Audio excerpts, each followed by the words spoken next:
Hey guys, Matt here. So, today I'm going to be reviewing the Smallville Season 10 episode of Prophecy.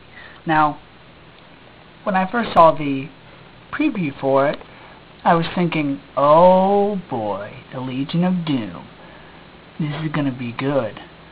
And I watched the episode, and though that was a really special moment for me, unfortunately it was overshadowed by the rest of the plot. And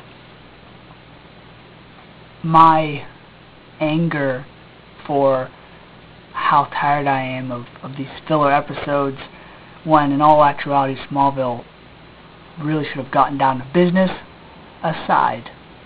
The plot of the episode was Oliver is still in search for the Bow of Orion, the weapon that will get the Omega Seal and or the darkness off of him. So he goes and he follows these coordinates, and he ends up rappelling down to this cave, and there he meets Kara, and they solve these puzzles. And just when they're about to get to the bow, Kara is summoned by Jor-El to the fortress. There, Jor-El says, you can either help Clark get the bow and change the fate of him and the world, possibly leading to its destruction, or you can leave now, go to the time that you're supposed to be at, and let Clark fulfill his destiny on his own. So Kara decides to go where she came from in this episode, the future. So she uses the Legion ring, goes back to the future, or at least out of this particular time period. While this is going on, Clark and Lois are at the Kent farm, and Clark decides that he's going to ask for Jor-El's permission to marry Lois. He tells Lois, hey, I asked your father, and I'm going to ask my father, because it's a Kryptonian tradition that I be blessed. So he goes to the fortress with Lois. Jor-El says, yes, but only under one condition. He pretty much gives him a test, or another trial, and he gives Lois Clark's powers. And just as he shines his bright light on them doing it, part of the fortress falls, and falls on Lois. Clark, panics, tries to lift it up, can't, and then Lois lifts it up, so she now has his powers. And at first she's excited, she doesn't know what to do with herself. She's, speeding and taking care of tasks that she felt overwhelmed with earlier. And I was thinking to myself, okay, now that Lois has the powers, Lois is probably going to be the target, or she's going to have to save Clark, and it's going to be a lesson that Clark needs to rely on Lois more than Lois does Clark, stuff like that. And the one thing I was thinking about was, it's going to be pretty interesting if Lois uses heat vision. But that didn't happen. That really didn't scratch the surface as far as the powers go, except for speeding. So while that's going on, they were tracking these coincidences that all led to this underground sewer pipeline. All the owners of these stores that lie above the pipeline, they were going out of business. The owners were disappearing. So Clark and Lois decide to go to one of the addresses. And while there, Clark's trying to teach Lois to focus in on listening.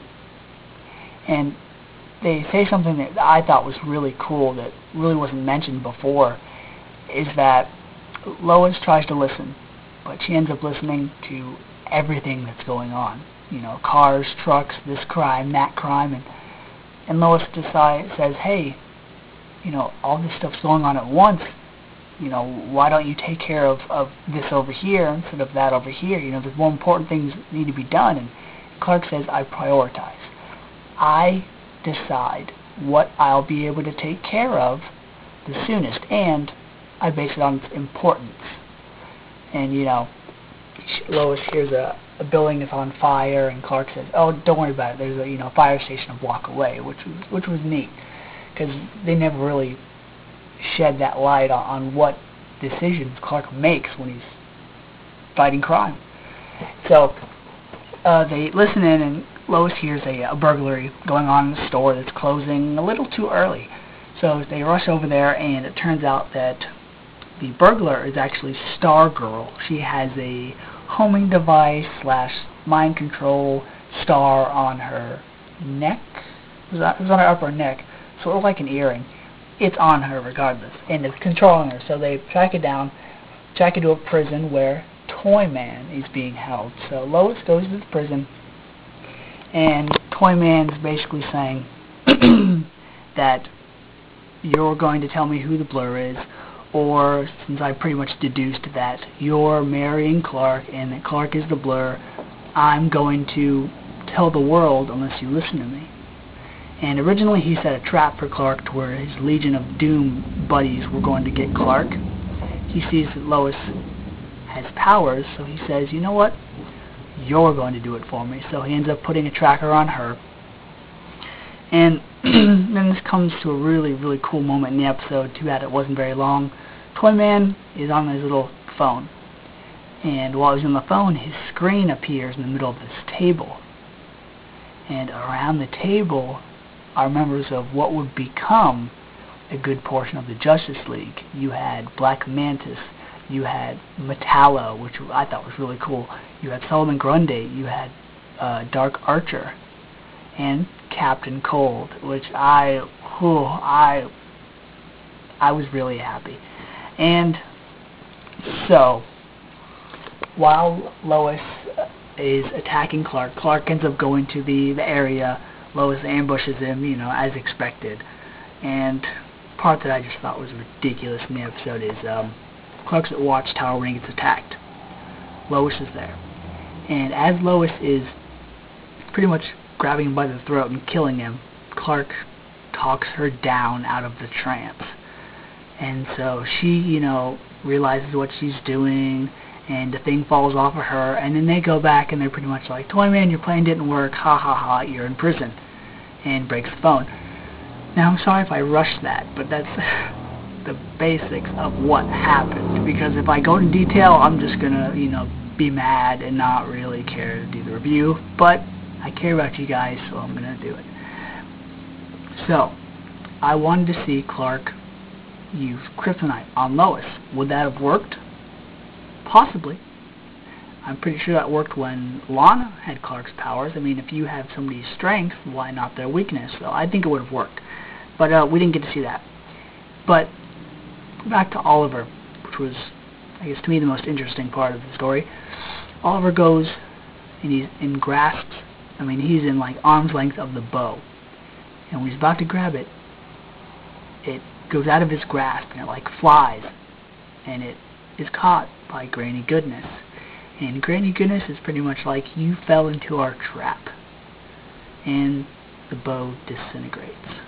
And she says, you know, you have the darkness in you. You have the mark on you. You're going to be a good part of our plan. And basically, she, you know, puts her hand on Oliver, and like, Oliver becomes possessed. And one of the final scenes in the episode shows Oliver digging in the ground. Digging, and I thought, okay, somebody's digging a grave. But Oliver digs a hole in the ground, and out picks up a piece of gold kryptonite. So I think they're going to use Oliver in the next episode as a, you know, a pawn in their plan. And then we get to the shocker of the episode. I didn't expect it to be a shocker, but there was, and it left me quite speechless. So Lois and Clark are back at Watchtower, and Lois is just overcome with grief. She's just distraught. And she comes to the conclusion that if anybody out there wants to hurt Clark, the way they're going to hurt Clark is they're going to get to Lois. And by getting to Lois and hurting her, that's going to, like, weaken Clark. Lois thinks that pretty much Clark is her weakness, and she's Clark's. And so she tells Clark, totally distraught and crying, that she can't marry him. And I was like, wow, I was taken back, because I did not expect that to happen. I did not expect her to break it off. she said, I can't marry you. You know, if we're together, they're going to know how to hurt us, and we can't be together. So that totally changes the playing field of next week's episode. And I thought of, two things. One, for those of you that have seen set photos for next week's episode, I think there might be a wedding next week, but I don't think it'll be Clark and Lois's. I think it might be between Tess and Emil, or some sort of ceremony between two characters that Clark and Lois are attending. Also, I thought if they're going to take this big step, I think what they might do next week is they might totally slam on the brakes and basically say, you know what, we're not going to move Smallville ahead of the timeline that is Superman. We're going to keep it back here as far as Lois and Clark go. So I think what they might do is they might have Granny Goodness or maybe Maxwell Lord get to Lois. And what does that mean? Well, that means I think Lois might get her mind wiped. And I think that when that happens, Clark is going to realize, instead of, reliving all this pain, all this misery that has happened because I got with Lois, I think he's going to decide to stay back. I think he's going to take a couple steps back and say, you know what? Lois and I can't be together. The world can't see us together. So I'm going to continue to be this goofy, silly Clark and hide my identity. And I'm going to let Lois be the woman she's got to be. So I think that is a possibility of what might happen next week. Other than that, if they don't, then Lois and Clark are going to live happily ever after. Smallville's going to end. Clark's going to fly. He's going to be in the suit. He's going to be enemy with Lex Luthor. And it's going to kind of fit the Superman storyline. So there are my thoughts there. Sorry this review was long. I ranted a little bit longer than I should have, so please forgive me. So next week, series finale. I'm just as saddened by it as I am happy for it. So let me know what you guys think. And see you guys next week. Bye.